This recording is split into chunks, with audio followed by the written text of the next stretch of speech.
यहाँका कम्युनिस्ट पनि जिन्युन कम्युनिस्ट त होइनन्, एकजना पनि छैन जिन्युन कम्युनिस्ट, त्यो पक्का छ होइन, नक्कली कम्युनिस्ट हुन्। बिस्तारै बिस्तारै चाहिँ कोही शेरबहादुरजीको कारणले यो मुलुक चाहिँ पुरा कम्युनिस्टमय भएर वान पार्टी सिस्टममा जाने हो कि ब्याक्ड बाई चाइना। संसारमा कुनै विदेशी लगानी मात्रले कुनै देश बन्छ भन्ने कुराको म पनि अर्थशास्त्रको राम्रै विद्यार्थी हो होइन।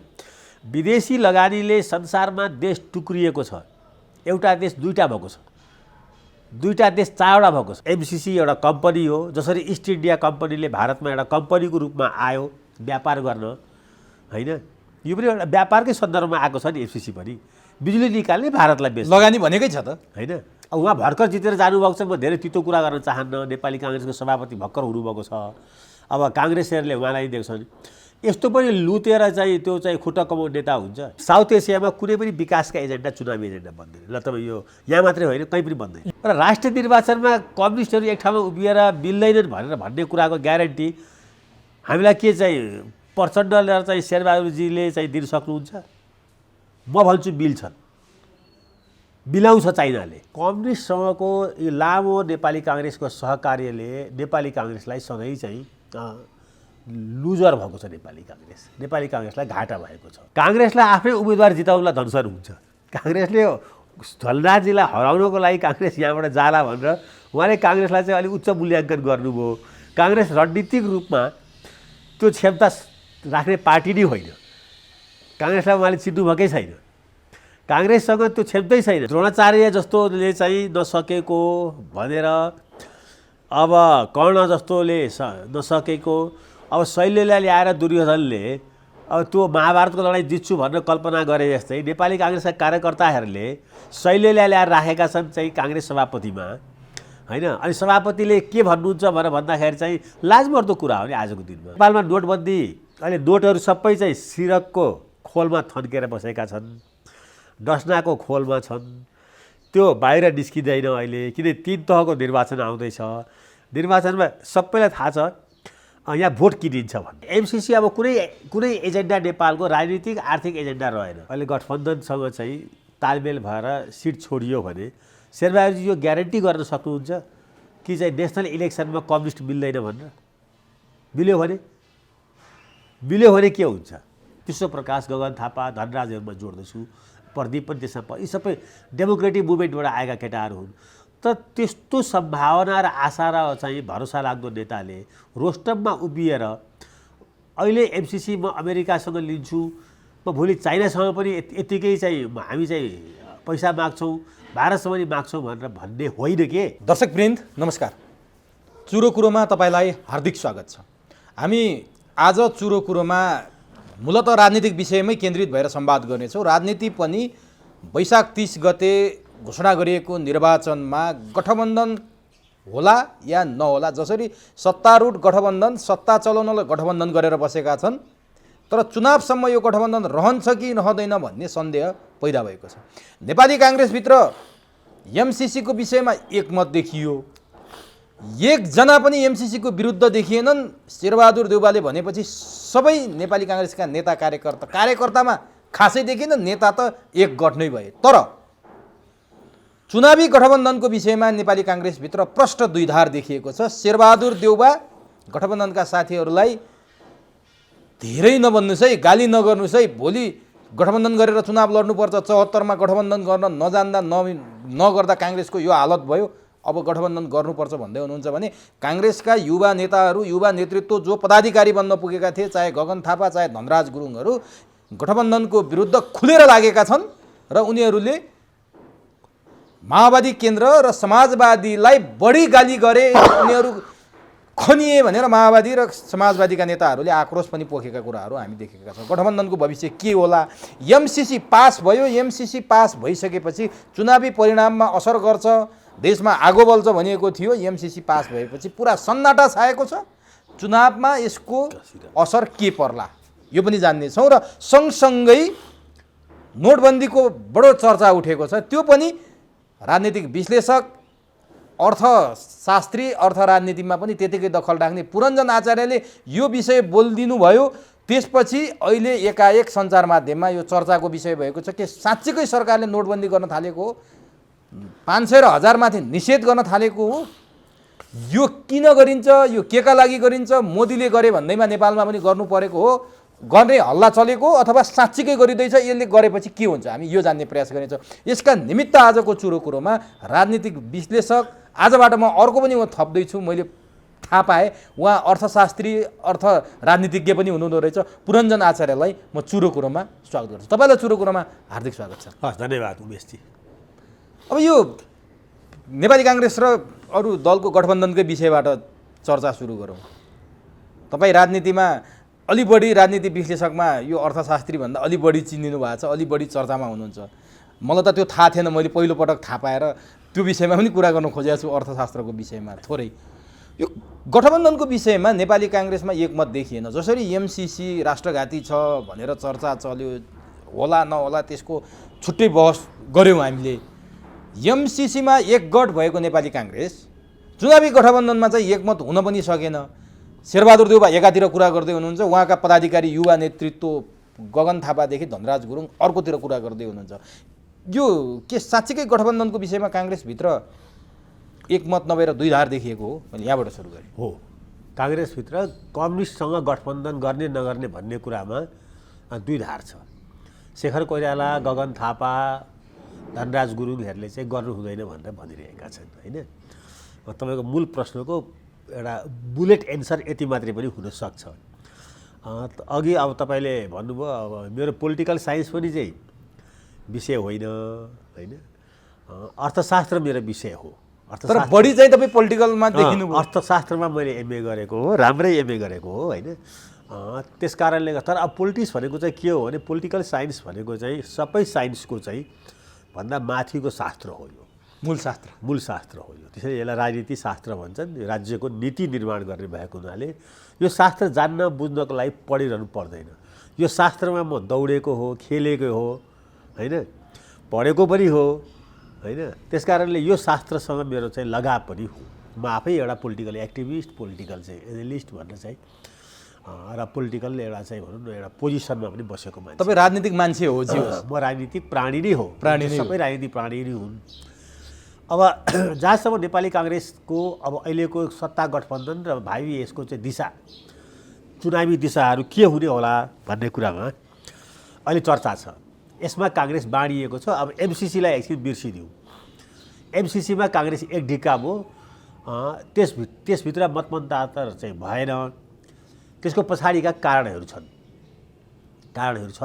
अब आज त्यसलाई अब पास भइसक्यो, त्यसलाई कार्यान्वयन गरेपछि काङ्ग्रेसले त्यसलाई जस्टिफाइड गर्छ, त्यसलाई कार्यान्वयन गर्नु पर्यो।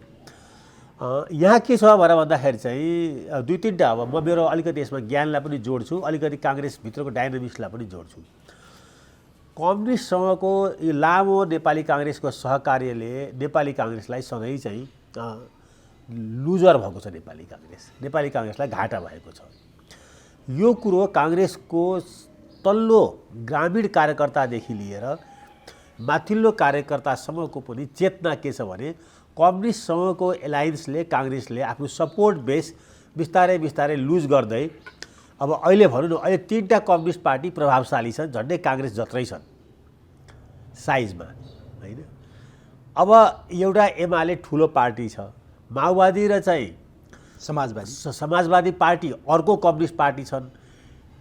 अब यो दुईवटा पनि कम्युनिस्ट पार्टी एलायन्सबाट यिनीहरूले स्पेसहरू क्रिएट गर्दाखेरि त कङ्ग्रेसको हालत के हुन्छ भनेर भन्दाखेरि चाहिँ भारतीय राष्ट्रिय काङ्ग्रेसको अहिले चाहिँ त्यहाँ भर्खर चुनाव 5वटा राज्यमा, 5वटा राज्यमा उसले चाहिँ बुरी तरह चुनाव हार्यो। यसको पछाडि के छ मूल कारण भन्दाखेरि चाहिँ अब यसलाई उदाहरणको रूपमा नेपालसँग चाहिँ जोडिएको एउटा स्टेटलाई लिउँ, उत्तर प्रदेश सबैभन्दा ठुलो राज्य, 25 करोड जनसङ्ख्या भएको, जहाँ आज बिजेपीको शासन छ। भइदियो के भने त्यहाँ एउटा दलित नेताको उदय भयो, बङ्सीलाल भन्ने, अनि काशीरामको चाहिँ एउटा ठुलो उदय भयो, जसले चाहिँ आफ्नो चाहिँ नेतृत्व चाहिँ मायावतीलाई दिन्, होइन?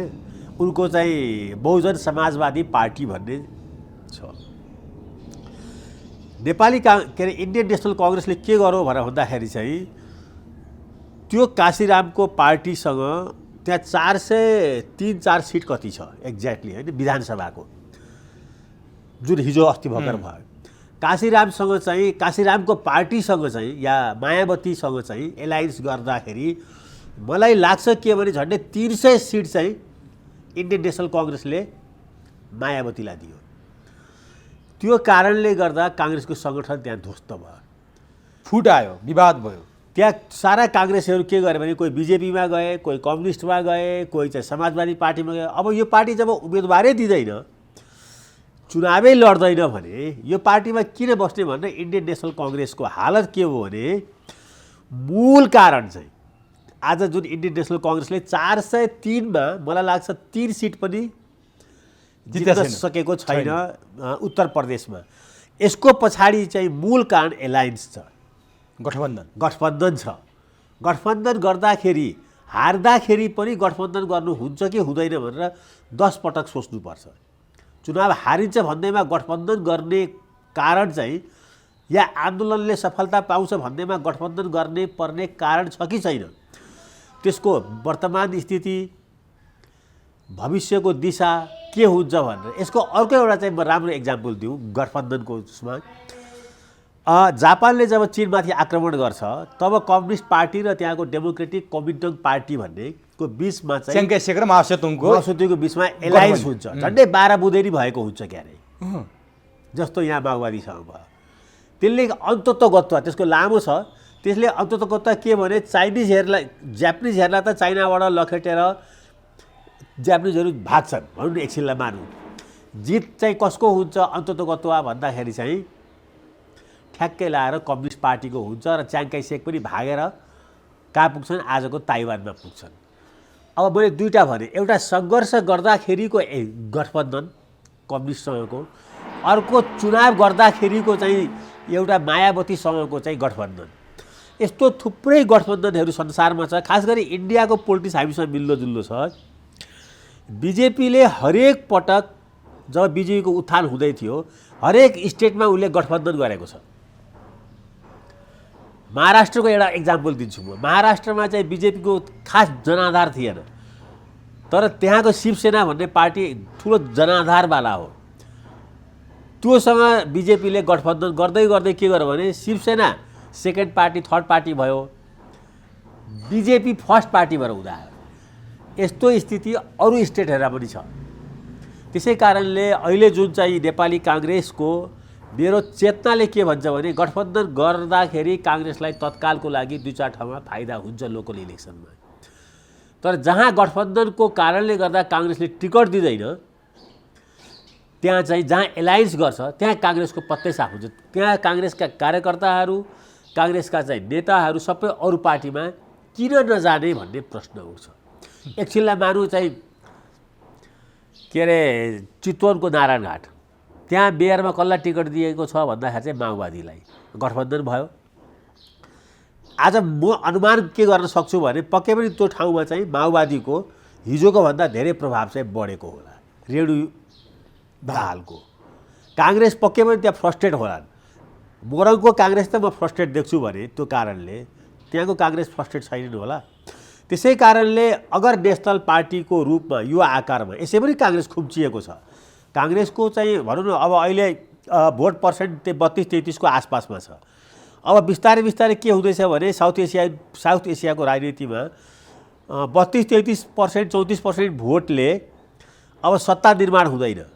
अहिले बिजेपीले चाहिँ उत्तर प्रदेशमा 45% भोट ल्याइदियो, जबकि चाहिँ समाजवादी पार्टीले 12% आफ्नो भोट बढाउँदाखेरि पनि सत्तामा पुग्न सकेन।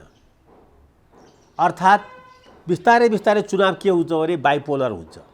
भोलिको दिनमा नेपालमा यो कुरा बुझे हुन्छ अहिले काङ्ग्रेसका नेताहरूले। भोलिको दिनमा, भोलि भन्नाले जब नयाँ पिँढीले काङ्ग्रेस लिएलान्, गगनहरूले या चाहिँ विश्वप्रकाशहरूले, उनीहरूलाई चाहिँ एकातिर चाहिँ 50-60% को कम्युनिस्टको जाइन्ट आकार चाहिँ भेट्छन्, अर्कोतिर चाहिँ 22-23% को चाहिँ काङ्ग्रेस चाहिँ सानो आकारको उनीहरूले पाउँछन्। यस्तो काङ्ग्रेस हस्तान्तरण नगर्नु शेरबहादुरजीले, जुन काङ्ग्रेसको साइज चाहिँ उठ्नै नसक्ने गरी इन्डियन नेसनल कङ्ग्रेसको रूपमा जाओस्। त्यसै कारणले अब यो द्वन्द्व होइन, यसमा यतिखेर अडान लिए भने शेखर कोइरालाले त लिनुपर्ने आधारहरू हुनुपर्यो क्या प्रशस्तै। आधार त उहाँले दिनुभयो नि त, जसरी वीरगञ्ज पुग्नुभयो उहाँले भन्नुभयो कि गठबन्धनका दलहरूलाई चिडाउने काम नगर्नुहोस्, किनभने हिजो 74मा गठबन्धन नगर्दा काङ्ग्रेसको हालत यो भयो, काङ्ग्रेसले चुनाव हार्यो, उहाँको दलिल तपाईँले पनि सुन्नुभयो होला। त्यसकारण गठबन्धनलाई चिडाउने काम नगर्नुहोस्, यदि गठबन्धन चिडाइयो भने काङ्ग्रेस सत्तामा जान सक्दैन, गठबन्धन गर्नुपर्ने हुन्छ। भोलि आएपछि एमाले माओवादी र समाजवादी मिलेर सरकार बनाउँछन्, काङ्ग्रेस बाहिर बस्ने अवस्था आउँछ, त्यसकारण गठबन्धन जरुरी छ, कसैको बहुमत आउने अवस्था छैन, त्यसकारण गठबन्धन नगरी हुँदैन भनेर देउबाले भन्नुभएको कुरा होइन। यो अहिले सरकार बनाउने चाहिँ गठबन्धन हो त, यो त अहिले लोकल इलेक्सनको हो। होइन, उहाँले सरकार बनाउनेसम्म सङ्घीय चुनावसम्मको कुरालाई मध्यनजर गरेर बोले जस्तो लाग्यो। यस्तो छ नि, यस्तो छ के राजनीति भनेको अहिले नि अब अझै 1 वर्षपछि हुने चुनावमा अहिले हामी यो फागुनमा कुरा गर्दैछौँ, सम्भवतः अब आउने फागुनमा या माघमा चुनाव होला होइन, प्रदेशको र केन्द्रको चुनाव। त यो 1 वर्षमा शेरबहादुरजीलाई पार्टीले यत्रो म्यान्डेट दिएको छ, उहाँ प्रधानमन्त्री हुनुहुन्छ, उहाँले टार्गेट के राख्नु पऱ्यो भने अब काङ्ग्रेसलाई म 40% भोट ल्याएर 1 नम्बरको पार्टी बनाउँछु, काङ्ग्रेस गठबन्धन गर्दैन भनेर। त्यो किन भन्न सक्नुहुन्न उहाँले? त्यो उहाँमा आँटै छैन। अब उहाँ भर्खर जितेर जानुभएको छ, म धेरै तितो कुरा गर्न चाहन्न। नेपाली काङ्ग्रेसको सभापति भर्खर हुनुभएको छ, अब काङ्ग्रेसीहरूले उहाँलाई देख्छन्। यस्तो पनि लुतेर चाहिँ त्यो चाहिँ खुट्टा कमाउने नेता हुन्छ। अबको अझै 10-11 महिनापछि चाहिँ राष्ट्रिय निर्वाचन हुँदैछ, लोकल इलेक्सनमा त उहाँले बोल्नै पर्दैन। लोकल इलेक्सनमा प्रदेश नम्बर 1मा स्थानीय निकायहरू चाहिँ निर्माण हुन्छन्, तीका नेताहरूले निर्णय गर्छन्, त्यहाँ एलायन्स गर्नुपर्छ कि पर्दैन तीको नेताहरूले जान्दछन् होइन। उहाँले किन बोल्नु परेछ? आज संहिता लागू भएको छ होइन नेपालमा। उहाँले त खालि के छ भने ती मानिसहरू, ती पार्टीका ती निकायहरू चाहिँ तिमीहरू चाहिँ चलायमान बन है, लोकल इस्युहरू लिएर तिमीहरू जाओ है भनेर निर्देशन दिने हो। एलायन्स गर्ने, उम्मेदवारी दिने, उम्मेदवारी खोज्ने त्यो पार्टी विधानमा पनि त्यो अधिकार छैन कि सभापतिलाई। तर सभापति देउबा एकातिर हुनुहुन्छ, पदाधिकारीहरू अर्कोतिर कुरा गर्दैछन्। यो उहाँको स्वार्थ के हो? प्रचण्ड र माधव नेपालको पार्टीलाई जोगाइदिनलाई उहाँले यो गरिरहनु भएको छ कि अहिले सत्तामा कुर्सीमा उहाँहरूको सहयोगले बस्या हुनाले उहाँहरूको मन राखिदिनलाई गर्नुभएको छ कि? राजनीतिमा कतिपय नदेखिने कुराहरू पनि हुन्छन् नि, बाहिर एउटा बोलिन्छ भित्र अर्को गरिने कुरा त हामी चर्चा प्रशस्तै सुन्छौँ। यसको तात्पर्य के हो? यस्तो हो, 2-3टा उहाँको स्वार्थ हुनसक्छ। एउटा गठबन्धनलाई अहिले धेरै चाहिँ होस्टाइल नगर्ने, गठबन्धन बनेको छ, आफ्नो हैसियतमा सरकार बन्ने अवस्था छैन होइन। अब फेरि चाहिँ अस्थिरता आउँछ, एउटा पोजिटिभली लिउँ न। अब एकातिर ओलीको सरकार हुँदाखेरि उनी चाहिँ तानाशाही हुन खोजे, संविधान बिच्यो भनेर चाहिँ त्यो कम्युनिस्ट पार्टी फुटेर 2 टुक्रा चाहिँ कङ्ग्रेससँग आएर मिलेको छ। त्यो कम्युनिस्ट पार्टीलाई अहिले तत्कालै चाहिँ धेरै चाहिँ चिडाएर चाहिँ अगाडि बढ्ने पक्षमा शेरबहादुरजीको स्वभाव अनुसार हुने भएको छैन। अर्को कुरा, उहाँले प्रधानमन्त्री हुनुहुन्छ, उहाँलाई चुनावपछि पनि प्रधानमन्त्री हुने लोभ होला, त्यो पनि होला नि। त्यसकारण उहाँहरूसँग मिल्दै उहाँले भाषणमै भन्नु, मैले त सुनेको छैन, भाषणमै तपाईँले भन्नुभयो कि चाहिँ अब उहाँले कसैको बहुमत आउनेवाला छैन भन्नुभयो उहाँले। अब पहिले नै बहुमत आउनेवाला छैन भनेपछि कार्यकर्तामा त्यो अब यस्तो मोरल्ली के हुन्छ? अब काङ्ग्रेसले अब छानेको सभापति हो हेर्नु होइन, तर काङ्ग्रेस मात्रैले छानेको प्रधानमन्त्री चाहिँ होइन। फेरि 2टा कम्युनिस्ट पार्टी पनि मिलेर अरू पनि गठबन्धन मिलेर छानेको प्रधानमन्त्री हो। तर यो स्टेटमेन्ट चाहिँ लुते हो। यो स्टेटमेन्ट चाहिँ यत्रो पार्टीले दिएको म्यान्डेटलाई उहाँले पब्लिकसँग कनेक्ट गरेर होइन, पब्लिकसँग कनेक्ट गरेर भोलिको काङ्ग्रेसमा म बहुमत ल्याउँदछु भनेर भन्न सक्ने आँटै छैन, कसैको बहुमत आउँदैन, त्यो सोचै छैन भने त अब यो त अब एउटा चाहिँ नेपालको डेमोक्रेटिक आन्दोलनको दुर्भाग्य र यस्तो नेतृत्व पाउनु भनेको त झन् महादुर्भाग्य हो। म तपाईँलाई यो कहाँनिर जोड्छु भने जस्तो कम्युनिस्ट फुटेर टुक्रा टुक्रा भएको छ, नेकपा एमाले छ, नेकपा माओवादी केन्द्र छ, समाजवादी छ, तैपनि नेकपा एमाले विपक्षमा छ, न उसले चुनाव गराउने नेतृत्व लिन सक्छ, न उसँग सरकार छ, न उसँग प्रशासन छ, न केही पनि छैन। एमालेका अध्यक्ष केपी ओली निरन्तर बहुमत आउँछ भन्दै हिँडिरहनु भएको छ, कार्यकर्ताको मनोबल उठाउँदै हुनुहुन्छ। उहाँ चाहिँ के भन्नुहुन्छ भने एमाले बलियो छ, एमाले शक्तिशाली छ भन्नुहुन्छ तपाईँको सभापति शेरबहादुर देउबा, र उहाँले चाहिँ गठबन्धन गर्नुपर्छ, एमालेलाई कम नआग्नुहोस् है, हाम्रो त कसैको बहुमत आउँदैन भन्नुहुन्छ। यो दुईटालाई चाहिँ तपाईँले कम्पेयर गर्दा कसरी लिनुहुन्छ? हेर्नु त कार्यकर्ताको होइन, यहाँनिर एउटा चाहिँ कुरा क्लियरली म तपाईँलाई भन्दैछु, नेपाली काङ्ग्रेस र नेकपा एमालेको बिचको प्रतिस्पर्धामा नेपाली काङ्ग्रेस जित्नको लागि तयार छ, तर नेपाली काङ्ग्रेसको नेता शेरबहादुर देउपा र नेकपा एमालेको नेता ओलीको बिचको चाहिँ तुलना गर्दाखेरि चाहिँ शेरबहादुरजीले म ओलीसँग हारिसकेँ भन्ने चाहिँ त्यो मनोबल गिराइसक्नुभयो। त्यो मनोबल चाहिँ उहाँको चाहिँ झरेको अवस्था चाहिँ हो। त्यसको पछाडिको अहिलेको कारण के भने काङ्ग्रेस समग्रमा एमालेसँग हार्छु भन्ने छैन। टोटल काङ्ग्रेसमा त्यो छैन। टोटल काङ्ग्रेसमा त्यो छैन। म पनि देश घुम्छु नि, उहाँभन्दा बढीमै घुम्छु नि, होइन, मसँग पनि देशभरिको सूचना छ, त्यो आधारमा भन्दैछु। नेपाली काङ्ग्रेस इन ग्रसमा नेकपा एमालेलाई जितिरहेको छ, जित्न सक्छ, तर नेतृत्व हारिरहेको। तर अब कमान्डरै शैल्य भयो भने, होइन, द्रोणाचार्य जस्तोले चाहिँ नसकेको भनेर, अब कर्ण जस्तोले नसकेको, अब शैल्यलाई ल्याएर दुर्योधनले अब त्यो महाभारतको लडाइँ जित्छु भनेर कल्पना गरे जस्तै नेपाली काङ्ग्रेसका कार्यकर्ताहरूले शैल्यलाई ल्याएर राखेका छन् चाहिँ काङ्ग्रेस सभापतिमा, होइन। अनि सभापतिले के भन्नुहुन्छ भनेर भन्दाखेरि चाहिँ लाजमर्दो कुरा हो नि आजको दिनमा। एकातिर विपक्षमा बसेको चाहिँ नेकपा एमालेको नेता ओली भन्दैछन्, हो यहाँले मनोवैज्ञानिक रूपमा कन्टिन्युअसली ओलीले शेरबहादुरलाई ड्याम डिफिट दिएको छन्। रामचन्द्र पौडेल, शेखर कोइराला या चाहिँ विभिन्न नीतिहरूले शेरबहादुरलाई पार्टी सभापति प्राविधिक रूपले जिताउन सकेनन् होला, तर देशको समग्र मुलुकको राजनीति र नेपाली जनताको चाहिँ दिमागमा, त्यहाँ कम्युनिकेसनमा चाहिँ के छ भने ओलीको भूत चाहिँ, ओलीको प्रभाव चाहिँ, ओलीको प्रकोप चाहिँ शेरबहादुरजीमाथि हाबी छ। त्यसैले उहाँ भन्नुहुन्छ के भन्दाखेरि चाहिँ यत्रो प्रचण्ड बहुमत दिएको हो नि अहिले त नेपाली काङ्ग्रेसका कार्यकर्ताहरूले के को लागि बहुमत दिएको? बहुमत आउँदैन भन्नको लागि दिएको हो? ठुलो पार्टी बन्दैन भन्नलाई दिएको हो र? ठुलो पार्टी बन्दैन भनेर दिएको हो र? तिमी सक्छौ बहुमत ल्याउनुलाई, हामी तिम्रो पछाडि छौँ कार्यकर्ताहरू भनेर दिएको होइन? अनि यस्तो चाहिँ शैल्य चाहिँ प्रवृत्तिको नेताले नेपाली काङ्ग्रेसलाई चाहिँ, नेपाली काङ्ग्रेसलाई मात्रै हराउँदैन, यो मुलुकको कम्युनिस्टकरण गर्छ, यो मुलुकलाई चाहिँ पुरा कम्युनिस्टको जिम्मा लागिन्छ। आज त्यो खतरा छ। ल अहिले एलायन्स होस् लोकल इलेक्सनमा, होइन, नेपाली काङ्ग्रेसको, होइन, टाइम लाग्ला, शेरबहादुरजीको जुनीमा त यो सबै कम्युनिस्टकरण नहोला, तर एउटा दुईवटा तिनवटा चुनाव पर्खिनु पर्दैन, यो मुलुकमा 70-80% कम्युनिस्ट हुन्छ। तपाईँ त्यसो भन्नुहुन्छ, तर कोही कोही के भन्नुहुन्छ भने एमसिसी पास भयो, एमसिसी पास हुनु भनेको कार्यान्वयनमा आयो भने नेपालबाट कम्युनिस्ट उन्मूलन हुन्छ, कम्युनिस्ट सक्नलाई अमेरिकाले चालेको प्रपञ्च हो यो सफल भए शेरबहादुर देउबा।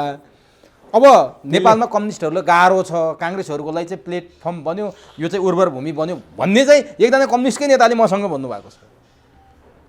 त्यसले साउथ एसियाको र नेपालको राजनीति बुझेकै छैन, जसले भनेको होस्, होइन।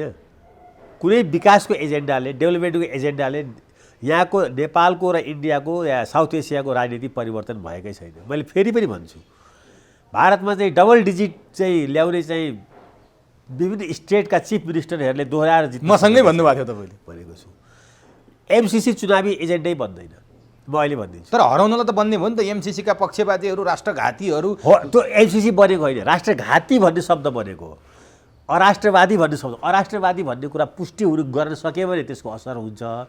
चुनावको न्यारेटिभ, नेसनल चुनावको भन्छु म, लोकल चुनावमा के पनि बन्दैन यो। नेसनल चुनावको न्यारेटिभहरू भ्रष्टाचारमा बन्छ,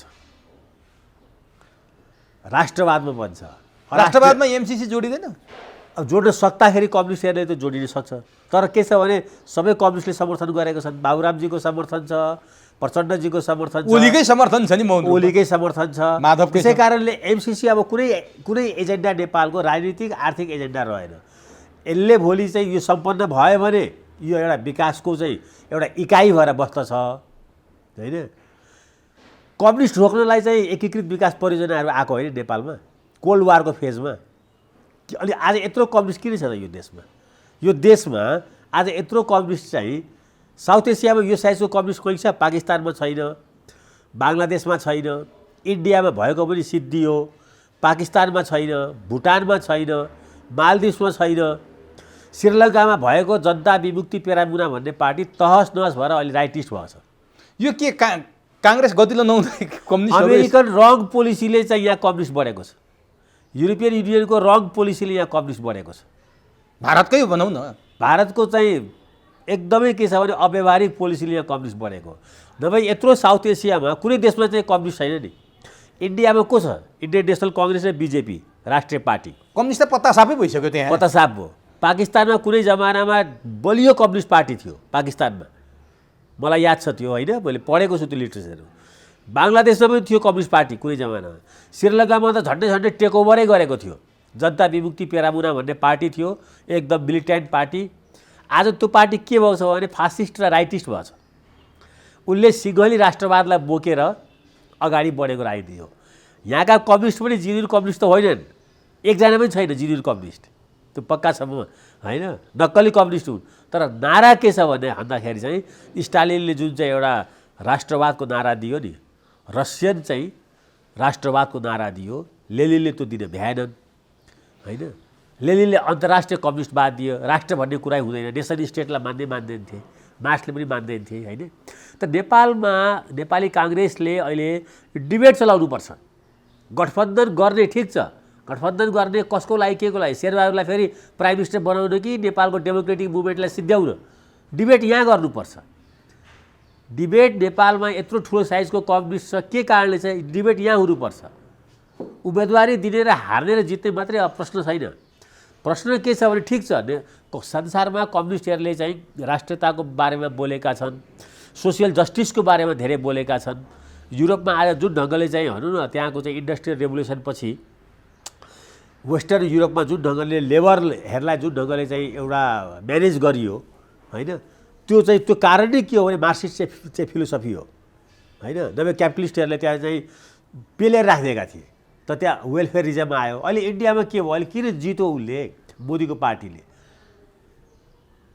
नेसनलिस्ट पोस्चर, मोदीको राष्ट्रवादी चरित्र, कल्याणकारी राज्यको चाहना, उसले डाइरेक्ट चाहिँ के छ भने चाहिँ गरिबलाई, लोवर मिडल क्लासलाई डाइरेक्ट चाहिँ सर्भिस चाहिँ सपोर्ट गरेछ, फ्यामिली सपोर्ट गरेछ, खातामा पैसा, ग्यास, टोयलेट, हाउसिङ प्रोजेक्ट। यो के हो? रासन र सुशासन त कम्तीमा इस्टाब्लिस ल एन्ड अर्डर हो। चुनावी एजेन्डा यो बन्छ, एमसिसी बन्दैन। तर तपाईँले अघि एउटा कुरा गर्नुभयो भने स्टालिनको राष्ट्रवादको कुरा गर्नुभयो नि, मलाई एउटा तपाईँले लेख्नु भएको पनि थियो संसदमा एमसिसी पास गर्दा। हुन त यो अलि ढिला भयो, तैपनि जोड्न मन लाग्यो मलाई। गगन थापाले त्यहाँ भनेका थिए कि राष्ट्रवादीहरूले मर्न उत्प्रेरित गर्छन्, तर म देशभक्त हुँ, म आफू मर्छु तर देशका लागि गर्छु भनेर उहाँले भन्नुभयो। त्यो भाषण कता कता कम्युनिस्टहरूको जस्तो पनि सुनियो त्यहाँ। र तपाईँले यो भाषामा चाहिँ प्रश्न उठाउनु भएको थियो, के साँच्चीकै कम्युनिस्टहरूले राष्ट्रवादमा जनता मर्न उत्प्रेरित गर्ने? होइन, यस्तो त्यो होइन, त्यो सिद्धान्त बोकेर आयो हुन्छ नि त। नेपालमा चाहिँ त्यही राष्ट्रवादलाई प्रभोग गरेर कम्युनिस्ट बढ्या हो भन्न खोज्नु भयो कि के हो? मैले गगन थापाको पनि जोडेँ। यो दुईवटा कुरा म भनिदिन्छु। यो एमसिसी पास गर्ने सन्दर्भमा एउटा उग्र राष्ट्रवादीहरूको एउटा अनुहार अगाडि आयो, ल्याए, नबुझेर ल्याए, तर त्यो ल्याउनु पर्थ्यो। म त्यो ल्याउनेलाई चाहिँ अब मैले भनेको शब्द फिर्ता लिन्छु, उग्र राष्ट्रवादी होइन। उनीहरूले बुझेर एउटा राष्ट्रवाद चाहिँ नेपालको सार्वभौम सत्ता अखण्डतामाथि एमसिसी एउटा कम्पनी हो। जसरी इस्ट इन्डिया कम्पनीले भारतमा एउटा कम्पनीको रूपमा आयो व्यापार गर्न होइन, यो पनि एउटा व्यापारकै सन्दर्भमा आएको छ नि। एमसिसी पनि बिजुली निकाल्ने भारतलाई बेच्ने लगानी भनेकै छ त होइन। त्यसको लागि चाहिँ तिमीहरू लिबरल हौ, भारतलाई सहमति चाहिँ गरौ भनेको हो। इस्ट इन्डिया कम्पनीको पनि मोटामोटी यस्तै हो। हामीलाई एउटा कोठी देऊ, दुईवटा कोठी देऊ, हामी व्यापार गर्छौँ, तिमीलाई पनि नाफा हुन्छ, मलाई पनि नाफा हुन्छ भनेर आएको इस्ट इन्डिया कम्पनी हो, कलकत्ताबाट सुरु भएको। अब यसमा के हो भन्दाखेरि चाहिँ अब त्यतिखेर यस्तो नेसन स्टेटको कन्सेप्ट थिएन। राष्ट्रिय इन्डिया आफैमा एउटा राष्ट्रिय राज्य थिएन। राज्यहरूको चाहिँ एउटा राष्ट्रिय बन्ने प्रक्रियामा थियो, विभिन्न चाहिँ स्टेटहरूबाट नेसन हुने प्रक्रियामा थियो। नेपाल चाहिँ एउटा नेसन स्टेट हो आजको दिनमा। यो राष्ट्रिय राज्य हो। यो राष्ट्रिय राज्यमा सबैभन्दा ठुलो कुरा के हो भने फेरि कुनै पनि राष्ट्रको एउटा चरित्र हुन्छ। नेपाल राष्ट्रको एउटा मूल चरित्र के छ भने यो देश कहिले कसैको विदेशीको गुलाम भएन भन्ने, स्वाधीन रह्यो होला। यहाँ राणा शासन आयो होला, शाह शासन आयो होला, काङ्ग्रेस शासन आयो होला होइन, विभिन्नले शासन गरे। तर यो देशमा विदेशी भूमिबाट आएर कुनै आततायीले पनि या कुनै कम्पनीले पनि आजसम्म शासन गरेन। यो संसारको थोरै देशहरू, एकदमै थोरै 2-4वटा देशहरूमध्ये यो चरित्र बोक्ने देश चाहिँ नेपाल मात्रै हो। अमेरिकनले पनि यो गौरव गर्न सक्दैनन्, भारतले नि सक्दैन, भारतले सक्दैन, चीनले सक्दैन, एसियामा त मलाई लाग्छ कमोबेस कसैले पनि सक्दैन। थाइल्यान्ड एउटा जोगिएको छ कि जस्तो लाग्छ मलाई। थाइल्यान्ड चाहिँ कसैको कोलोनी भएन कि, त्यो पनि आइएम नट स्योर। नभए चाहिँ अधिकांश देशहरू चाहिँ कोलोनीमा छ। अब यो नेपालको चरित्र बुझ्ने ठाउँ चाहिँ यहाँ छ। यहाँ यो देशको राष्ट्रियतामाथि, सार्वभौम सत्तामाथि र अखण्डतामाथि राजाले इन्क्रोचमेन्ट गर्न सक्छन्, राणाले सक्छन्, काङ्ग्रेसले सक्ला, आफ्नै यही माटोभित्र चाहिँ तानाशाह पनि निस्किन सक्ला। डिपीमाथि महेन्द्रले गरे होइन।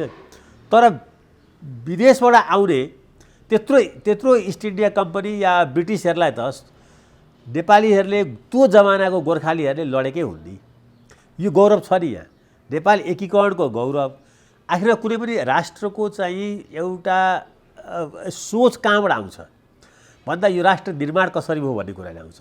यो राष्ट्र चाहिँ निर्माण हुने क्रममा भारतसँग, भारतका राजा रजौटाहरूसँग, ब्रिटिसहरूसँग, त्यहाँ आएका ब्रिटिसहरूसँग या इस्ट इन्डिया कम्पनीसँग या उत्तरतिरबाट हुने आक्रमणमा तिब्बतसँग सबैसँग लडेर कसैको पनि अधीनस्थ नभएको मूल चरित्र यो राष्ट्रको चरित्र हो।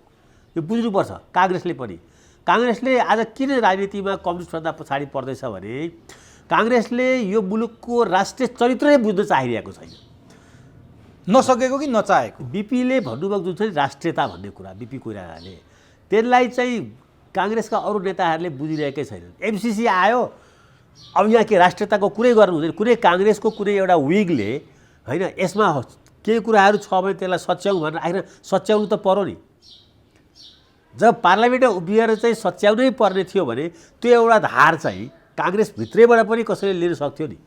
दुर्भाग्यको कुरा यो, दुर्भाग्य हो नि। राष्ट्रियताको एजेन्डा सबै चाहिँ के अरे चाहिँ कम्युनिस्टलाई दिने, एकछिनलाई मानौँ है त। विकासको पनि सबै एजेन्डा विदेशीलाई दिने, एकछिनलाई मानौँ न, एमसिसीलाई दिने या अमेरिका र युरोपलाई दिने होइन। अनि देशको सांस्कृतिक एजेन्डा सबै एमटिभी र चाहिँ भारतीय सिनेमाहरूलाई दिने। अनि यो मुलुकको राष्ट्रिय चरित्र चाहिँ के? यसको राष्ट्रिय चरित्र चाहिँ के? यसको राष्ट्रिय चरित्र चाहिँ एउटै बाँचेको छ के भने यो अहिलेसम्म कसैको अधीनस्थ भएन भन्ने कुरा। अब त्यो पनि लागो मान्छेलाई कि यो एमसिसी आउँदाखेरि यो कसैको अधीनस्थ हुन्छ भन्दा त्यसमा डिबेट गर्नुपर्छ पार्लियामेन्टमा। यो पहिलोपल्ट नेपालमा हेर्नुहोस्, विदेशी लगानी त मलाई फिटिक्कै मन पर्दैन। संसारमा कुनै विदेशी लगानी मात्रले कुनै देश बन्छ भन्ने कुराको म पनि अर्थशास्त्रको राम्रै विद्यार्थी हो होइन। विदेशी लगानीले संसारमा देश टुक्रिएको छ। एउटा देश दुईवटा भएको छ, दुईवटा देश चारवटा भएको छ होइन। तर विदेशी लगानीलाई ठिक ढङ्गले सदुपयोग गरेन भने विदेशी नै हामीमाथि चढिहाल्छन्। नेपालको आजको अवस्था चाहिँ के हो भन्दाखेरि चाहिँ नेपालको आजको अवस्था भनेको यहाँको इन्स्टिट्युसन बिल्डिङ चाहिँ जिरो। यहाँका सरकारी निकाय, अहिले तपाईँ यातायातमा जानुभयो भने त्यहाँ लाइसेन्स लिनलाई चाहिँ महिनौँ, पासपोर्ट लिन जानुभयो भने यस्तो। हाम्रा इन्स्टिट्युसनहरू यस्तो छन्। हाम्रा सरकारका पिलरहरू चाहिँ अहिले सिंहदरबार मात्रै के छ भन्दाखेरि चाहिँ चन्द्र शमशेरले बनाएको होइन नि, वीर अस्पताल पनि वीर शमशेरले बनाएको हो नि होइन। त्यसको सञ्चालन विधि, प्रक्रिया, त्यहाँको सोच, चिन्तन होइन, त्यो सबै कुरा के छ भने अहिले पनि वीर शमशेरकै पालाको छ।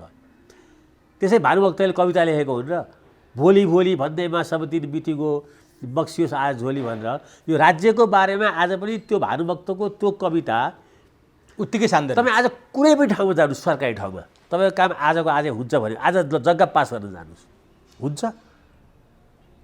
पहिल्यै पसिना आउँछ सरकारी कार्यालयमा। तपाईँ 25,000 मान्छेलाई म रोजगारी दिन्छु, म यो काम चाहिँ यहाँ चाहिँ 6 महिनामा सक्छु या 1 वर्षमा सक्छु, यो सरकारसँग लाइसेन्स लिन्छु, वन क्लियर गर्छु, इन्भाइरोमेन्टको रिपोर्ट ल्याउँछु, तपाईँ सबै कुरा गर्नुहोस् र 25,000 मान्छेलाई म रोजगारी दिन्छु भनेर कुनै एउटा चाहिँ प्रोजेक्ट तपाईँले सुरु गर्नुभयो भने 6 महिनामा तपाईँको यहाँ हुनै सक्दैन। तपाईँको सरकारी इन्स्टिट्युसनहरू चाहिँ प्राइभेट सेक्टर चाहिँ बिल्डिङ भएको छ नेपालमा, राम्रै भएको छ। संसार अर्कै भइसक्यो। अहिले पनि यहाँका चाहिँ उपसचिव, सहसचिव या चाहिँ सेक्सन अफिसरहरूलाई त्यो ल्यापटप पनि राम्ररी चलाउन आउँदैन, फन्ड ट्रान्सफर गर्न आउँदैन। नेसनको क्यापेसिटी बिल्डिङ चाहिँ यो लेभलको छ होइन। अनि एमसिसीमा डिबेट गर्नु पर्दैन। एमसिसी त्यत्रो क्लिष्ट अङ्ग्रेजीमा लेखिएको छ, 146 पेज मैले हेरेको थिएँ। त्यत्रो क्लिष्ट अङ्ग्रेजीमा छ कि त्यो अङ्ग्रेजी बाज जो छ नि त्यो बुझ्ने मान्छे नेपालमा मलाई लाग्छ यति कम होला। त्यो एउटा चाहिँ हाइड्रो प्रोजेक्टमा त्यही भएको होइन। डलरको भाउमा आजभन्दा 40-30 वर्ष अगाडि बनेको भर्खर फर्स्ट प्रोजेक्ट होला त्यो हाइड्रो पावर प्राइभेट सेक्टरले बनाएको, नर्वेजियनहरूले चाहिँ लगानी गरेको। मलाई लाग्छ अहिलेसम्म पनि नेपालले त्यसलाई चाहिँ त्यतिखेर मलाई लाग्छ 40 रुपियाँ थियो होला चाहिँ होइन एक डलरको। आज चाहिँ 120 रुपियाँ हुँदाखेरि पनि बढेको डलरको प्राइसमा त्यहाँ नेपालले त्यसलाई पैसा तिर्नुपर्छ। त्यो नपढेको कारणले गर्दा राम्ररी यस्ता कुराहरू राम्ररी नपढेर राम्ररी देशमा डिबेट नगरेर त्यो अर्थ मन्त्रालयको प्राइभेट सेक्टर र चाहिँ फरेन एड डिभिजन र योजना आयोगको चाहिँ मान्छेलाई मात्रै जिम्मा दिएको कारणले यो देशले कैयन प्रोजेक्टहरू चाहिँ कैयन लोनहरू चाहिँ लिएर आज हामी त्यो कर्जा तिर्दैछौँ। यो अनुदान पनि के छ भने अनुदान आयो भन्दैमा त्यसै लिनुपर्ने, हम फालिहाल्नुपर्ने होइन। यसलाई अध्ययन अनुसन्धान तर तपाईँले यति गहिरो ढङ्गले भन्नुभयो, अझै यसको बारेमा मात्रै चर्चा गर्ने झन् भन्नुहुन्थ्यो होला जस्तो लाग्यो। तर अलि अरू त्यसरी एमसिसी म चाहिँ के छ होइन, तर मैले एमसिसीलाई छोडिदिउँ होइन, म छोडिदिन्छु। तर मैले भन्न खोजेँ तपाईँले गगन थापाको विषयमा उठाएको प्रश्न मैले उति बेलै तपाईँसँग गर्न खोजेँ। गगन थापा जस्तो नेताले म एक सेकेन्ड भन्छु, गगन थापा मैले नेपालको भविष्य उसँग जोड्छु एकछिनलाई। नेपालको भविष्य भनेको नेपालको नयाँ दिशा चाहिँ म गगन थापाहरू जस्तोमा जोड्दछु। विश्व प्रकाश, गगन थापा, धनराजहरूमा जोड्दछु। प्रदीप पनि त्यसमा, यी सबै डेमोक्रेटिक मुभमेन्टबाट आएका केटाहरू हुन्। तर त्यस्तो सम्भावना र आशा र चाहिँ भरोसा लाग्दो नेताले रोस्टममा उभिएर अहिले एमसिसी म अमेरिकासँग लिन्छु, म भोलि चाइनासँग पनि यतिकै चाहिँ हामी चाहिँ पैसा माग्छौँ, भारतसँग पनि माग्छौँ भनेर भन्ने होइन के। त्यहाँनिर चाहिँ ऊ चाहिँ के हो भने अब युवा गगन थापा भएन, वृद्ध गगन थापा भयो। किन युवाको जोस मैले भन्न सुहाउँछ होला त्यहाँ उभिएर। अनि एउटा शेरबहादुरले सुहाउँछ काङ्ग्रेसको महामन्त्री जस्तो मान्छे, सांसद जस्तो मान्छे मलाई चारपाटा मोडेर जो कानुनै छैन नेपालमा हटिसक्यो, मलाई थनकोट कटाइदिऊ भनेर त्यो भन्दा आवेशमा आउनु, त्यहाँनिर उत्तेजनामा कहीँ न कहीँ गगन थापाले आफूलाई अब अलिकति चाहिँ टक्क अडिएर होइन मलाई चाहिँ 3 करोड नेपालीले मात्रै हेरेका छैनन्, संसारले हेर्दैछ होइन। त्यो संसारको अगाडि मैले बोल्ने भाषा, शैली, प्रस्तुतिहरू चाहिँ संसारले एउटा डिकोरम खोज्छ क्या होइन। त्यस कारणले अब मलाई पनि मैले त अहिले यता आइकन केही दिनदेखि भेट भएको छैन। भेट भयो भने अब म यो चिन्ता मेरो पनि चिन्ता छ, कन्सर्न छ कि गगन थापा यस्तो हुन्छ क्या, भोलि चाहिन्छ भने लिने हो, तर हामी लिन्छौँ भनेर चाहिँ रोस्टममा उभिएर बोल्ने होइन।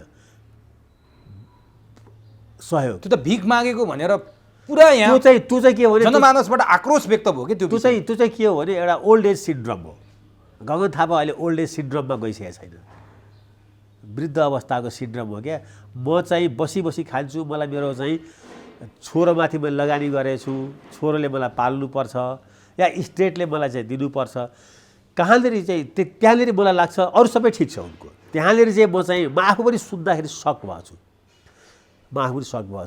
तर पनि के छ भन्दाखेरि चाहिँ अब त्यस्तो आवेशमा अब त्यहाँ चाहिँ कस्तो थियो भने त्यो भीम रावलजीको पनि आक्रोश, आवेश, सबलाई गद्दार भन्ने होइन, त्यसको चाहिँ रिटालिएसनमा गगन थापाले चाहिँ हामी सबै गद्दार हौँ, कहाँ गद्दार हौँ, हामी देश विकास गर्छौँ, देशमा समृद्धि ल्याउँछौँ, मागेर ल्याउँछौँ भनेर अलि जोसिलो हुन खोज्दा बचाउ गर्दा अलि बढी बोल्नुभयो। ल ठिक छ, म त्यो एमसिसीमा जान खोजेँ होइन तपाईँसँग। अब एमसिसी चुनावी एजेन्डा बन्दैन भनेर तपाईँले भन्नुभयो, बन्न सक्दैन, यति मात्रै भन्यो। एमसिसी साउथ एसियामा कुनै पनि विकासका एजेन्डा चुनावी एजेन्डा बन्दैन। ल तपाईँ यो यहाँ मात्रै होइन, कहीँ पनि बन्दैन। यो यही च्याप्टर क्लोज गरौँ। अब म गठबन्धनमा फेरि कहाँनिर फर्केँ भने यदि गठबन्धन गरिहाल्यो भने एक सेन्टेन्स जोडिदिउँ, अगर एमसिसीमा करप्सन भयो भने केही गरी र करप्सनको पुष्टि भयो भने त्यो नेसनल एजेन्डा बन्छ। फेरि त्यति बेला चाहिँ बन्छ। यो च्यालेन्ज शेरबहादुर र गगन थापालाई चाहिँ एउटा पनि यसमा करप्सनको एजेन्डा आयो, एउटा पनि यसमा चाहिँ विभिन्न कन्सल्ट्यान्टहरूले यति पैसा खाएका छन्, यति पैसा समयमा काम भएन, इफ र बट आयो भने त्यो चाहिँ नेसनल एजेन्डा बन्छ। त्यति बेला चाहिँ काङ्ग्रेसले ठुलो मूल्य चुकाउनु पर्ला, धेरै ठुलो।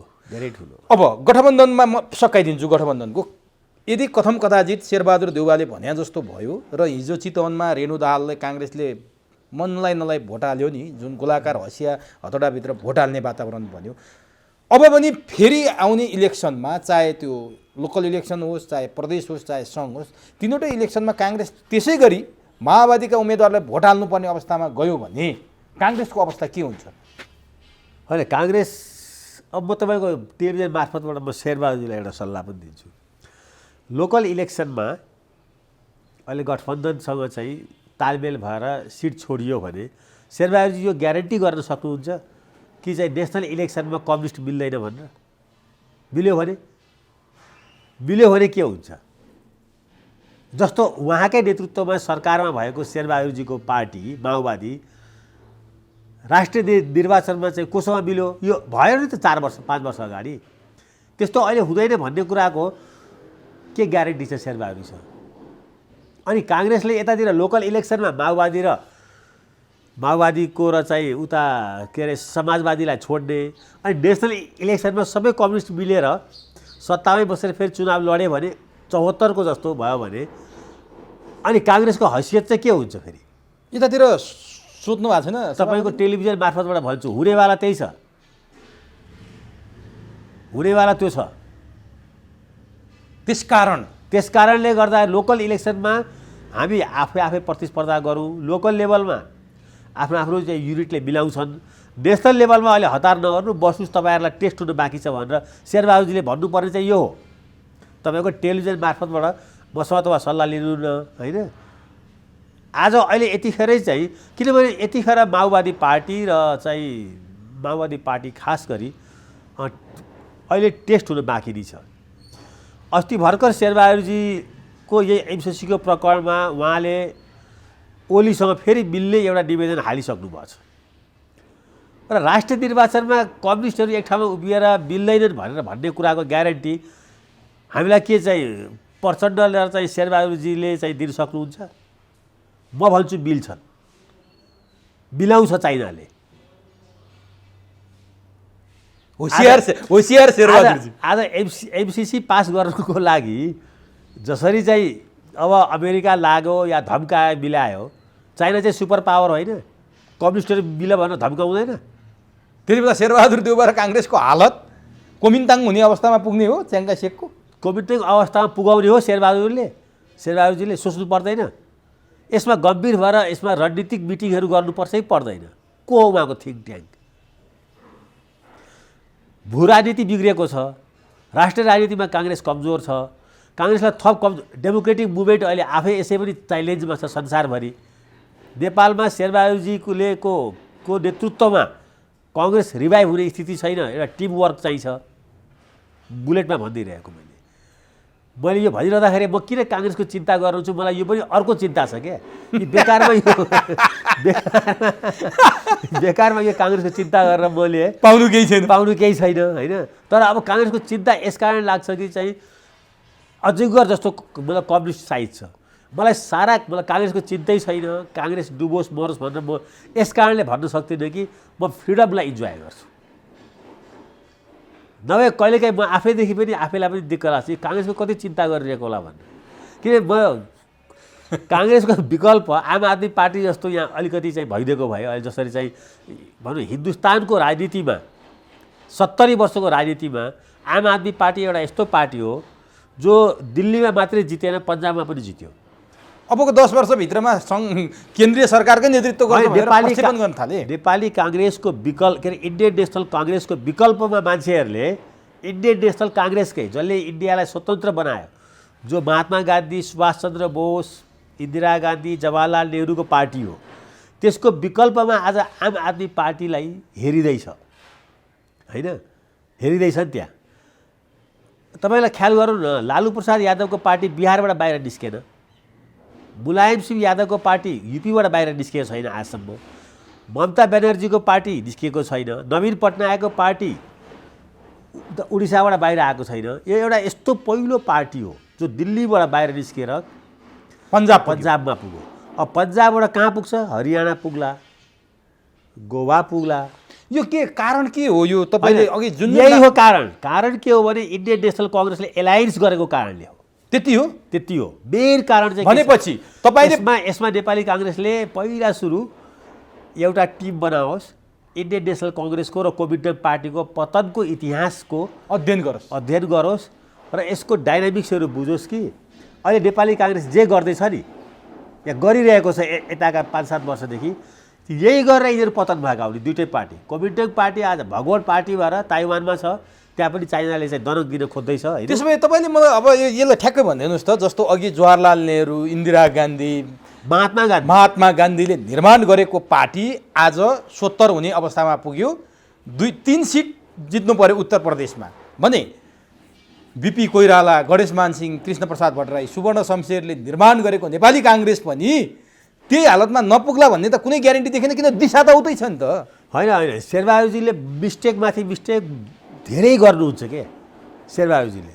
सुशील कोइरालाको क्षमताको बारेमा चाहिँ म प्रश्न गर्न सक्छु होइन, तर सुशील कोइरालाको काङ्ग्रेसप्रतिको निष्ठामा मलाई कहिले पनि शङ्का लागेन के।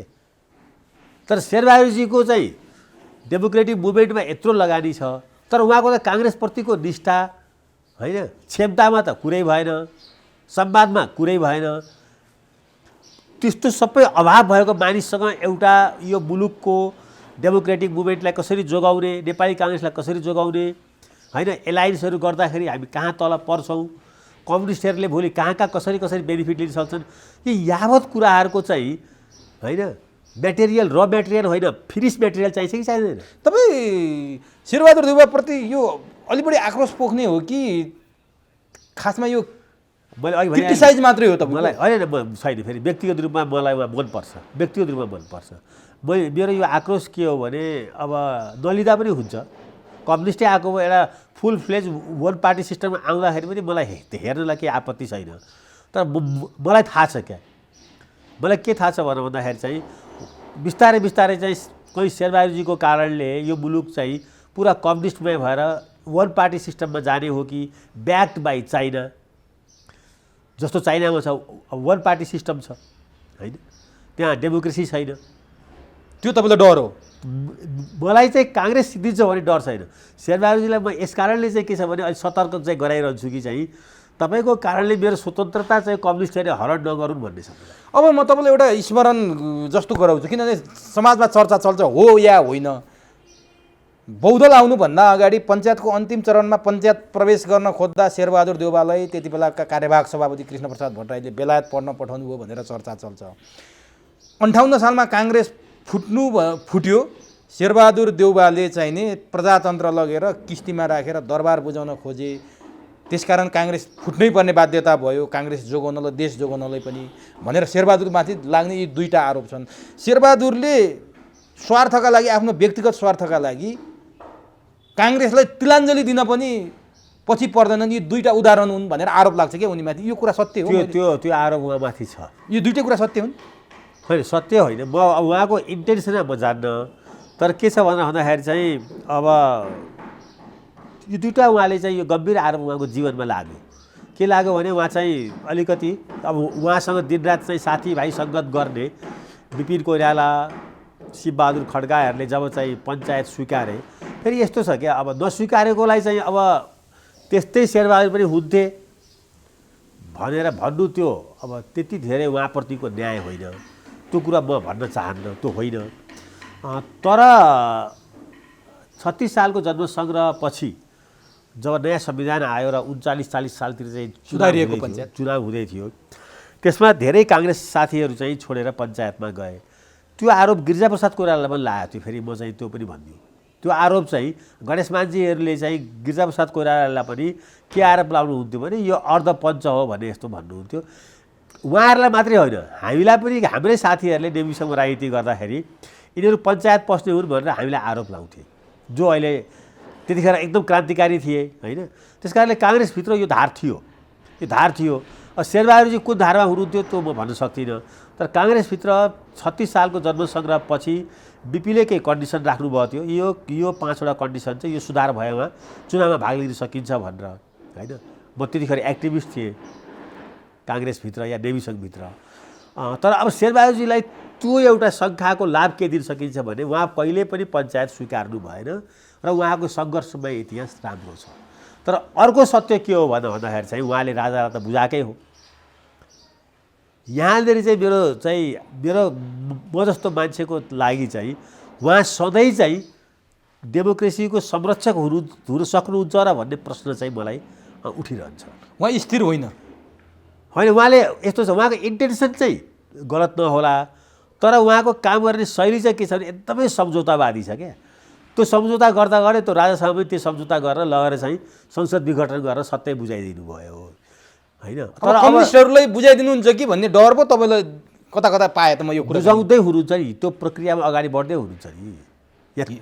डर होइन, यो त भिजिबल छ नि, डर कहाँ अब मात्रै त्यो रोक्न सक्छ नेपाली काङ्ग्रेसको त्यो देउबाभन्दा तलको नेतृत्व जो आएको छ अहिले, चाहे गगन थापा, विश्वप्रकाश धनराज, बद्री पाण्डेहरूको आएको छ नि, त्यो टिमले शेरबहादुर देउबालाई त्यो गलत दिशातर्फ जान रोक्न सक्छ? हेर्नुहोस्, त्यो यिनीहरूले एक ठाउँमा उभिएर हामी यो पटक हामी देशव्यापी रूपमा हामी कसैसँग एलायन्स गर्दैनौँ अहिलेदेखि, ठिक एजेन्डा लिएर, एजेन्डा पनि चाहियो नि, देशले भरोसा र विश्वास गरेको एजेन्डा लिएर काङ्ग्रेस पार्टीलाई राजनीतिक रूपले परिचालन गरेर यी सबै जुन तपाईँले भन्नुभएका नामहरू चाहिँ देशव्यापी रूपमा आजदेखि हामी विश्राम नलिकन, गिरिजाप्रसाद कोइरालाले म काङ्ग्रेसलाई पुरानो अवस्थामा नल्याइकन विश्राम गर्दिनँ भनेर होइन अठोट गरेर उहाँले 56मा फेरि बहुमत ल्याउनु भयो काङ्ग्रेसको र चाहिँ सम्भव भयो।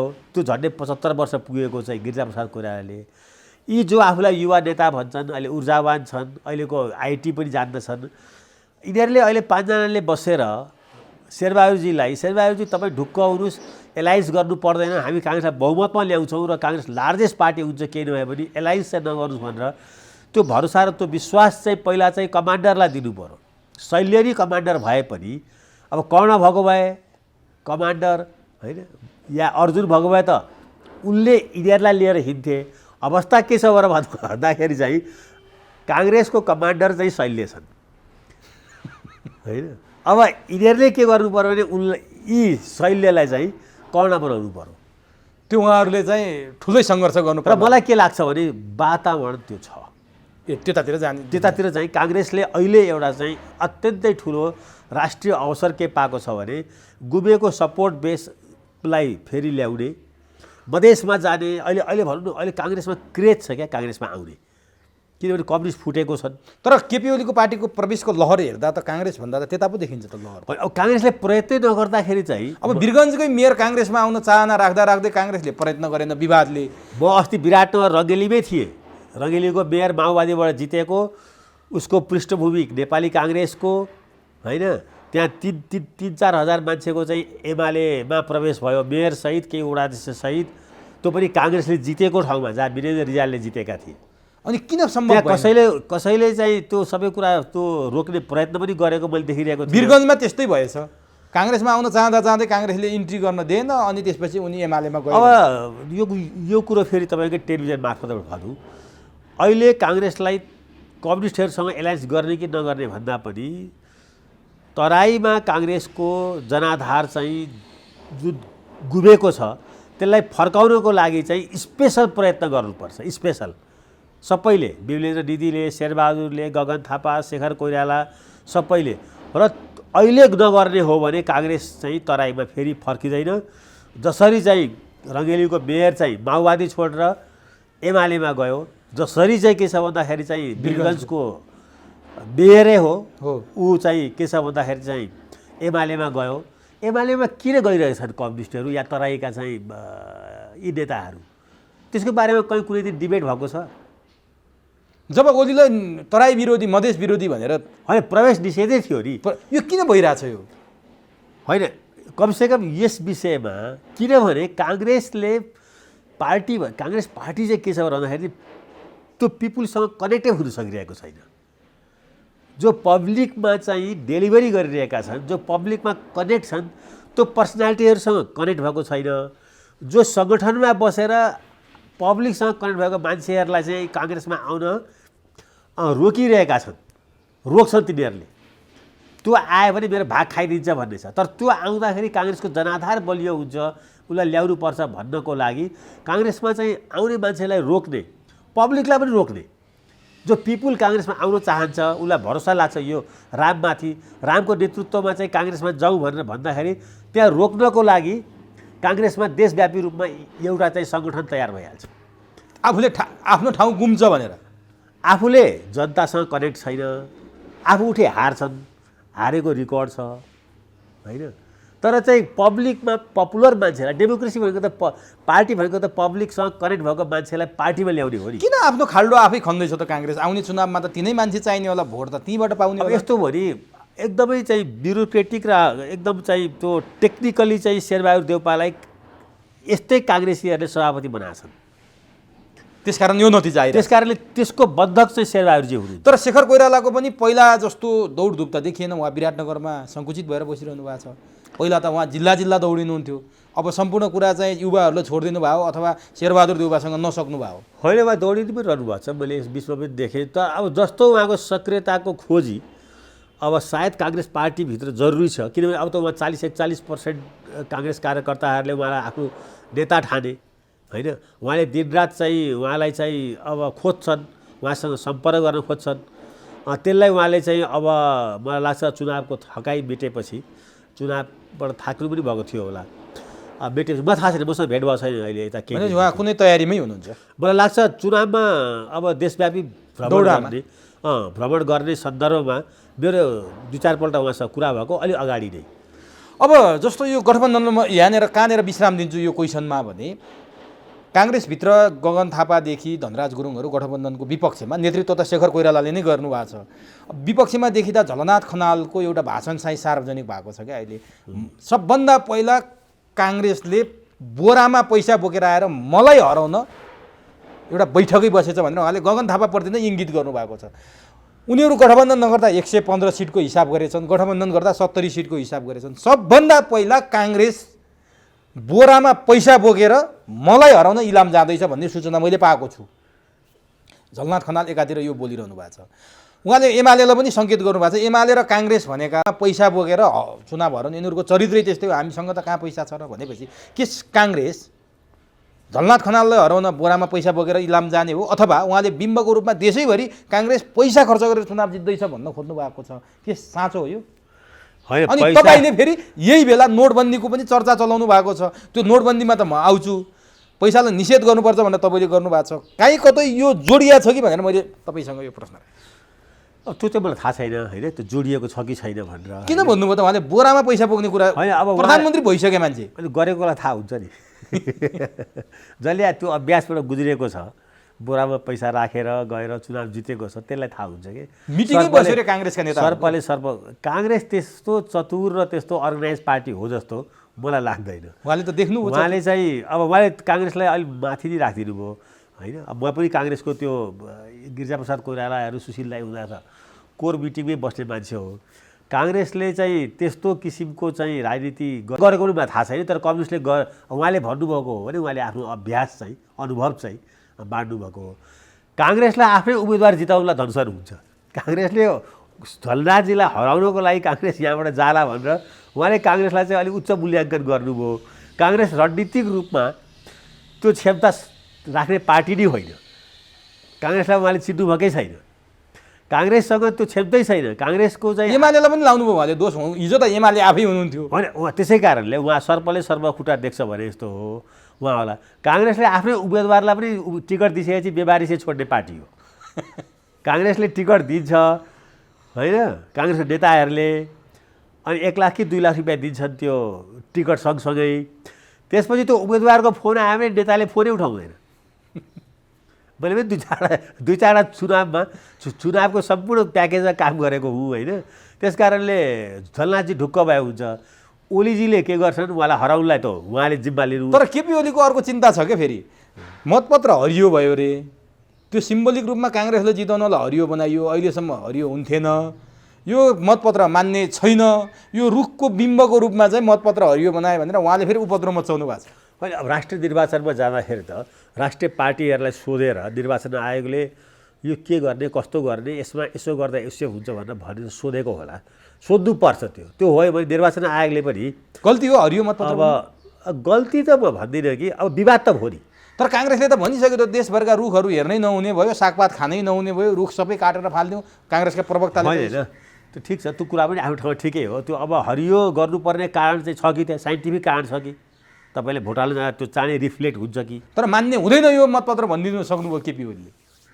अब त्यो भयो भने केपी ओलीजीलाई पनि चाहिँ एड्रेस त गर्नु पर्यो नि। त्यो गल्ती भएको अब त्यसमा चाहिँ के छ भने त्यसलाई लिएर विवादमा जानुभन्दा अब निर्वाचन आयोगले त्यसलाई अब बोलाए हुन्छ नि नेताहरूलाई। अब महत्त्वपूर्ण स्टेजमा आइपुगेँ म तपाईँसँग। तपाईँले प्रश्न उठाइदिनु भयो नोटबन्दीको। सायद विराटनगरमा हुनुहुन्थ्यो होला तपाईँले, त्यतैबाट विषय। नोटबन्दी चाहिँ मोदीले भारतमा प्र्याक्टिस गरे, त्यो प्रत्युत्पादक भयो, राम्रो भएन, त्यो सङ्केत भन्ने पनि आइरहेको छ। तपाईँले नोटबन्दीको कुरा उठाइदिनु भएको छ। बजारमा अहिले नोट छैन, तरलताको अभाव छ। यस्तो बेला तपाईँले नोटबन्दीको कुरा उठाउनुको अर्थ चाहिँ के छ? के कारणले तपाईँले उठाइदिनु भयो? होइन मैले उठाएको होइन, फेरि त्यस्तो क्रेडिट तर चर्चामा चाहिँ आयो है। चर्चामा के हो भने मलाई चाहिँ एउटा बिजनेस म्यागजिनले, बिजनेस पत्रिका हो सायद त्यो, उसले चाहिँ नोटबन्दीको चर्चा छ, यसमा तपाईँले नोटबन्दीलाई कसरी हेर्नुहुन्छ नेपालमा भयो भने भन्ने सोधेको हो मलाई। होइन, सोद्धाखेरि मेरो एन्सर के हो भने नेपालमा नोटबन्दी अहिले नोटहरू सबै चाहिँ सिरकको खोलमा थन्केर बसेका छन्, डस्नाको खोलमा छन्, त्यो बाहिर निस्किँदैन अहिले। किन 3 तहको निर्वाचन आउँदैछ, निर्वाचनमा सबैलाई थाहा छ यहाँ भोट किनिन्छ भनेर, सबैलाई थाहा छ त्यो। निर्वाचनमा होइन, पार्टीको अस्तिको काङ्ग्रेसको इलेक्सनमै व्यापक भोट किनियो होइन। अब निर्वाचनको 3 तहको निर्वाचनमा भोट किनिन्छ, त्यो निर्वाचनमा कसैले पनि ब्याङ्कमा गएर चाहिँ मेरो चेक लिए भनेर दिँदैन, क्यासै दिन्छ। त भोट किन्नको लागि चाहिँ लिक्विडिटी अहिले चाहिँ भोट किन्नको लागि पैसा थुपारे, त्यसकारण बजारमा पैसा भएन। त्यति हो कुरा। त्यसकारणले राजनीतिलाई पनि शुद्ध राख्न, राजनीतिलाई पनि अलिकति चाहिँ क्लिन पोलिटिक्सलाई पनि अगाडि बढाउन, यो 1000 र 500 को नोटलाई शेरबहादुरजीमा त्यो आँट छैन, म यो विश्वास गर्छु। तर अब आँट गर्नु भयो भने 500 र 1000 को नोट चाहिँ अब 1 वर्षको लागि या चाहिँ अहिलेको लागि जति छ त्यो चाहिँ एउटा टाइम दिने, यति दिनभित्र ल्याएर त्यसको स्रोत खुलेको छ भने ब्याङ्कमा ल्याएर जम्मा गर्नुहोस् होइन, र नयाँ नोट लिएर जानुहोस् भन्ने हो भने मलाई के लाग्छ भन्दाखेरि चाहिँ अब कता मलाई अहिले के लागिरहेको थाहा छ, यो नोटबन्दीको चर्चा चाहिँ अब 3टा चुनाव आयो, पोलिटिकल पार्टीहरूले यो गरेर चाहिँ केही व्यापारीहरूलाई पनि धम्काएर, जो काला मनी छ नि, ब्ल्याक मनी धम्काएर फन्ड रेज गर्ने एउटा उपाय पनि हुनसक्छ यो। पोलिटिकल पार्टीहरूलाई चुनावमा स्टन्टको रूपमा प्रयोग गर्ने, यसले अब ह्युज मनी चाहियो नि त पैसा। अब पैसा त ब्ल्याक मनी चाहिँ अब कतिपय कर्मचारीहरूसँग छन्, कति नेपालको चाहिँ अब सुरक्षा निकायसँग पनि होला, कति व्यापारीसँग होला। पैसा नेपालमा कोसँग छ र? कति गिट्टी बालु मुण्डलेहरूसँग छ, 1000 र चाहिँ 500 को नोट। ती सबैलाई के छ भने तर्सायो भने त यिनीहरू चाहिँ अब पैसा बोक्दै कहाँ जान्छन् भने पोलिटिकल पार्टीको होइन, यो नगरिदिनुहोस् है नोटबन्दी, बर्बादै हुन्छ, हामीले त चुनाव जित्नलाई पैसा उठाउने कतै न कतै यो फन्ड रेजसँग जोडिएको हुनसक्छ यो कुरा। तपाईँलाई लाग्छ नोटबन्दी गरियो भने तपाईँले जुन चिन्ता गर्नुभएको छ अथवा जसरी पैसा चुनावमा दुरुपयोग हुन्छ भनेर अरूले पनि गरिरहेछन्, यो कम हुन्छ? नोटबन्दी गरेपछि यो पैसा कारोबार हुँदैन चुनावमा? धेरै कम हुन्छ। 100 को नोट। अनि यस्तो कुरा चाहिँ शेरबहादुर देउवाले गर्नुलाई त आफ्नो खुट्टामा आफै बन्जरो हान्ने, किनभने उहाँले पनि पैसा त बाँड्न पर्ला चुनावमा। अनि उहाँकै नेतृत्वमा सरकार छ, नोटबन्दी सम्भव छ? यसैले उहाँको नेतृत्वमा यो कुरा हुनसक्छ भनेर म पत्याउने। किन हल्ला चल्यो? तपाईँले भने जस्तो पैसा सङ्कलन गर्न। अब फेरि के छ भने नि, खालि यो पोलिटिकल डाइनामिक्स मात्रै छैन, यसको इकोनोमिक डाइनामिक्स पनि छ। त्यो के हो? त्यो चाहिँ त्यो भनेको चाहिँ अब नेपालमा क्यास नोटबाट तलब लिने दिने होइन, जुन चाहिँ इन्फर्मल सेक्टर छ, जसको इकोनोमीमा 60-65% योगदान छ, त्यहाँ त चाहिँ सबै चाहिँ इन्फर्मल सेक्टरमा त चाहिँ क्यासमै काम हुन्छ नि। ब्याङ्कमा र चाहिँ त्यो चाहिँ उसबाट त कति पर्सेन्ट चाहिँ फर्मल सेक्टरमा मात्रै तलब खाने हो नि। अनि त्यसरी पैसा त्यसले गर्दा त्यो गरिब सेक्टर, त्यो मार्जिनलाइज सेक्टर चाहिँ नोटबन्दी भएको भोलिपल्टदेखि चाहिँ बिचल्लीमा पर्छ, जस्तो इन्डियामा पर्यो। त्यहाँ त प्रत्युत्पादक भयो नि त। त्यो तत्कालको लागि त्यसको इफेक्ट एकदम नेगेटिभ हुन्छ, किनभने थुप्रै उद्योग धन्दा बन्द हुन्छ, जो चाहिँ सानो कुटीर उद्योग, रोजगारी सबै बन्द हुन्छ धेरै। अब ग्रिल उद्योगले के गर्छ? त बन्द भइहाल्छ नि भोलिपल्ट। अनि फाइदा के छ त अनि गर्दाखेरि? फाइदा अब ढङ्गले गर्दाखेरि फाइदा छ, ढङ्गले गर्दाखेरि लङ टर्ममा फाइदा छ। नेपाली समाजमा केही नैतिकता पुनर्स्थापित हुन्छ, ब्ल्याक मनी सबै आउँछ केही भ्यालु स्थापित हुन्छ, केही ब्ल्याक मनीहरू के आउँछ कि चाहिँ ती चाहिँ डिप फ्रिजमा जान्छ सधैँको लागि भएको छ नि। अब युरो एउटा सिङ्गल नोट निस्क्यो नि होइन,